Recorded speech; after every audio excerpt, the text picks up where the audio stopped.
Estamos de volta com Repensar. Hoje nós estamos comentando sobre o livro Sarandi, na Ciranda da Vida. Estamos conversando com o seu autor, que é Enéas Canhadas, é psicólogo clínico, e nós estamos falando desse tema que é a multiplicidade de personalidades. Bom, Enéas, no livro você fala de multiplicidade de personalidades, estados diferentes de consciência, diferenças de consciências dos eus, é isso também? Dos eus, né? Tudo isso é a mesma coisa? Tem diferença? O que é um estado de consciência com a multiplicidade de... São coisas diferentes. O estado alterado de consciência, ele, em geral, ele é provocado, e ele é provocado por alguma droga viciante, tanto drogas ilícitas como as lícitas, né? Especialmente o álcool e outras drogas que alteram o estado de consciência, né? E tem também os estados de consciência que nós chamamos de naturais. Por exemplo, o sonho é um estado alterado de consciência. Certo. E que aí não é provocado por nenhuma droga, a não ser o teu psiquismo que está flutuando aí. E como nós sabemos na doutrina espírita, é bom lembrar que nós chamamos muitas vezes de desdobramento, mas a ciência não reconhece isso, em geral. Certo. A ciência trata isso como uma manifestação do teu psiquismo durante o sono, certo, né, que aparece depois através de símbolos, etc. Então, o estado alterado de consciência, ele é um estado alterado, como está falando o nome, muitas vezes provocado, a não ser quando ele seja natural, né? Mas ele não quer dizer que a personalidade esteja em desequilíbrio, né? Uma vez que aquilo foi provocado. O desequilíbrio vem de certos comportamentos que a droga faz ou provoca. Vamos pegar o exemplo bem conhecido do álcool, né?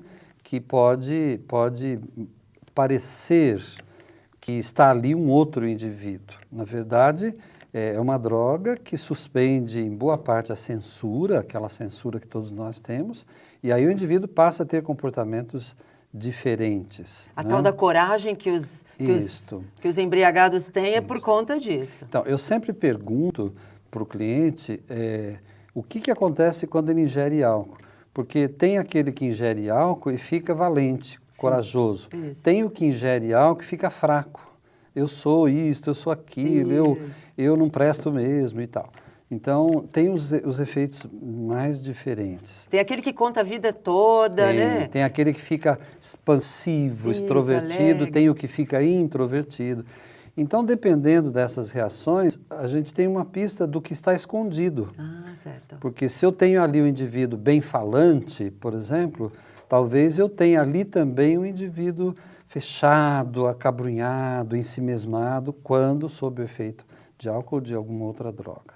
Então é bom para a gente ter pistas, né, de outras facetas da personalidade daquela pessoa.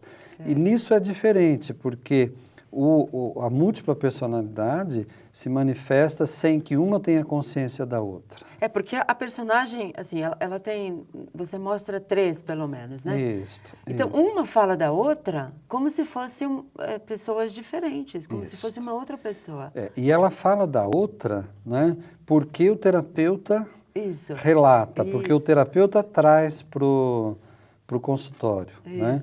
Então, ela se refere à outra, porque ela já tem informações sobre a outra, mas ela não convive com essa outra. Ela não se lembra, ela não consegue perceber. Ela não sabe que essa outra existe, a não ser que alguém relate, né? Em geral é isso. Isso deve ser um sofrimento muito grande, não é? É um sofrimento porque muitas vezes essa pessoa fez coisas que depois que ela volta para, vamos dizer assim, a tal da personalidade primária, ela não sabe o que fez, ela nem sequer consegue ser responsável por aquela...